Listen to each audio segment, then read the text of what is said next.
Il y a un élément qui revient souvent, c'est avoir du bon son dans les oreilles. Que ce soit pour la musique, que ce soit pour écouter des films, des vidéos YouTube, que ce soit pour rappeler, c'est vrai qu'avoir un bon son, c'est important. Eh bien, on voit ça tout de suite après l'intro.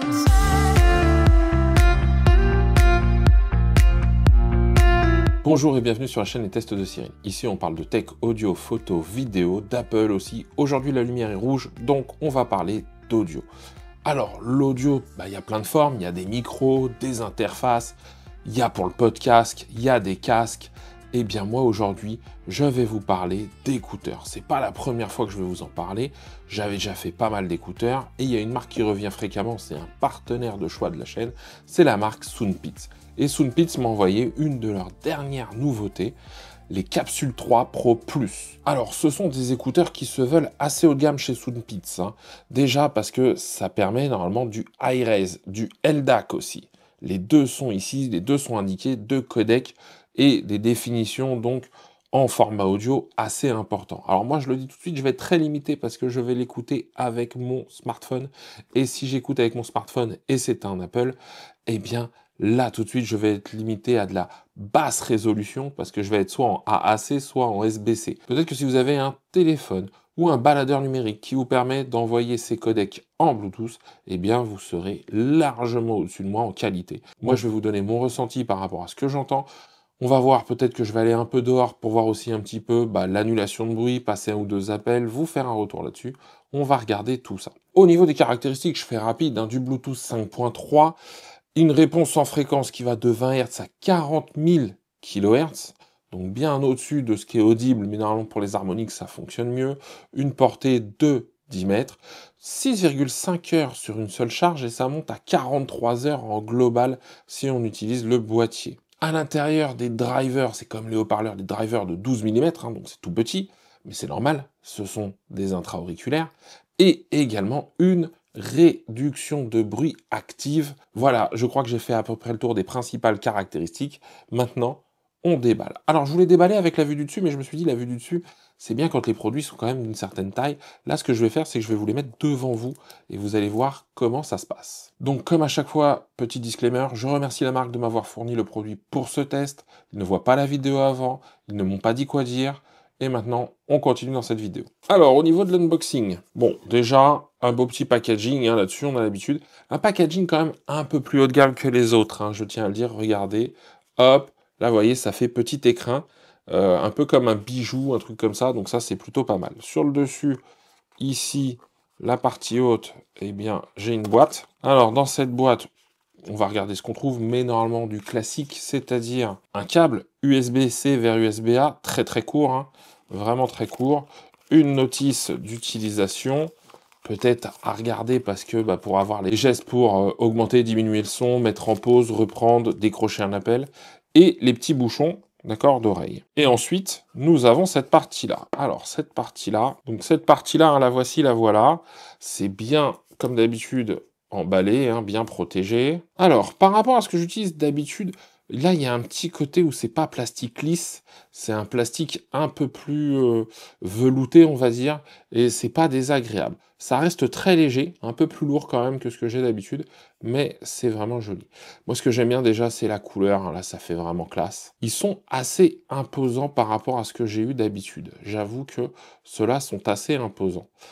Et là, petit point important, moi ce que j'aime bien avec Soundpeats, c'est ici, hop, vous avez vu, petite membrane. Je ne l'ai pas eu sur tous, c'est pour ça que je le souligne.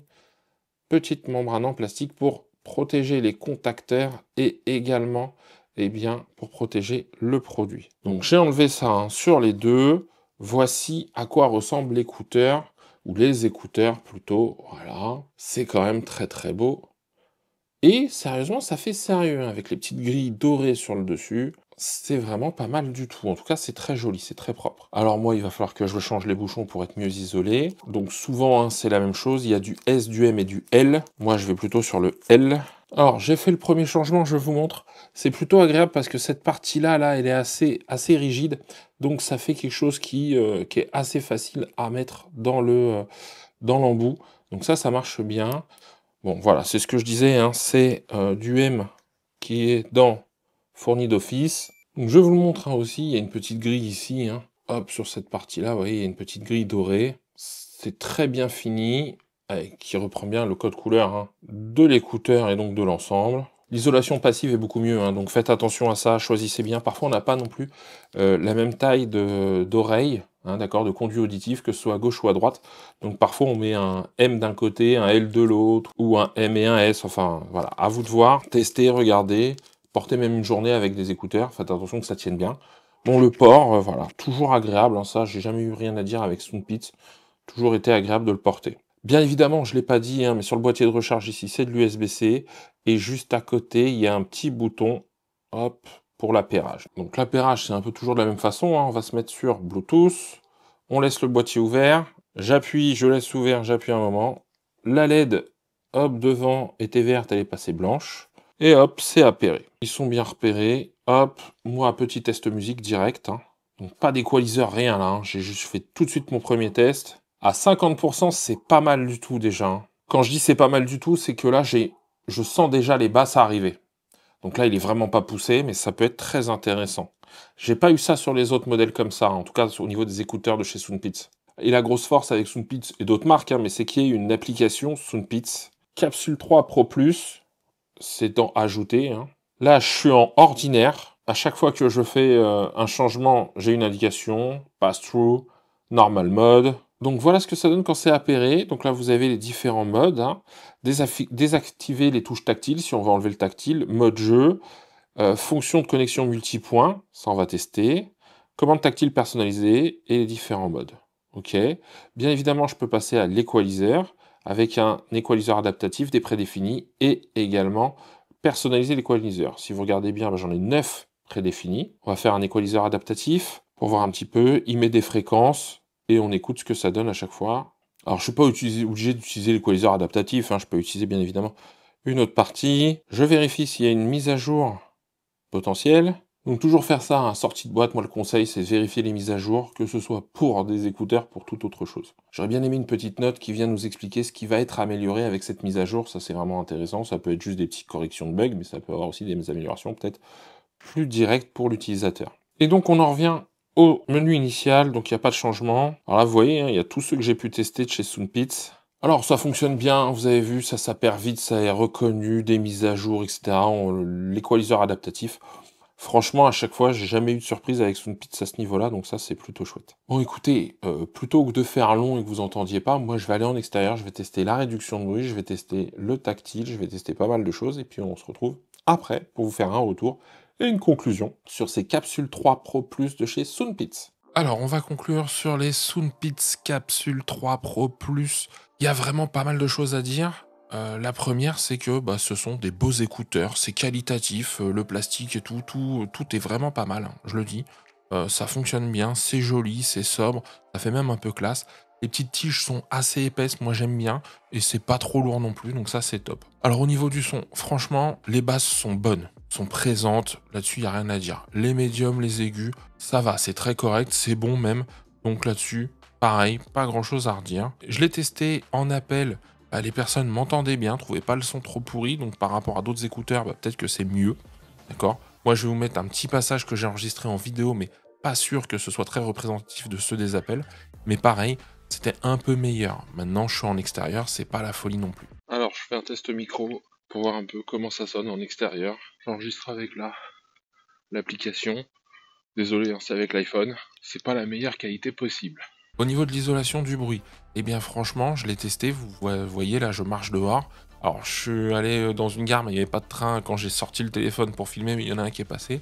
C'était quand même bien atténué. Maintenant, c'est pas au niveau des meilleurs écouteurs que moi j'ai pu tester, mais c'est très correct, ça fait le job. Ensuite, le tactile. Le tactile fonctionne très bien aussi. Hein. Une tape à droite, je monte le son. Une tape à gauche, je baisse le son. 2 tapes, je mets en lecture. 2 tapes, je mets en pause. 3 tapes, je déclenche Siri. Donc là-dessus, franchement, ça fonctionne aussi très bien, c'est réactif, j'ai pas été surpris. L'application est de bonne facture, elle est correcte, elle est dans un petit standard moyen, ça va. Et il y a un point dont j'ai pas parlé, c'est le multipoint. Le multipoint, il fonctionne bien, il faut bien penser à l'activer dans l'application parce que moi au début je l'avais pas fait et le multipoint a bien fonctionné. Alors maintenant il y a quelques bémols. Alors au niveau des bémols, le premier bémol c'est quand je passe de annulation de bruit à ordinaire, j'ai pas moi une grande différence. Alors est-ce que c'est parce que l'isolation passive est déjà très bonne, j'ai pas ce sentiment de gros changement d'isolation entre les deux modes. Ça, c'est toujours un peu toujours un peu ce que je ressens avec certains écouteurs, c'est un peu dommage. À part cette isolation dans l'application où je fais pas trop l'indistinction, en tout cas je sens pas la distinction entre le mode ordinaire et le mode annulation de bruit, il y a rien à dire, ce sont des bons écouteurs. Et on termine par le prix, hein. Eh bien on les trouve souvent entre 80 et 100 euros, et franchement, eh bien ce sont les meilleurs écouteurs de Soundpeats que j'ai pu essayer. Alors ce sont aussi les plus chers, donc est-ce que ça joue? Certainement, mais en tout cas voilà.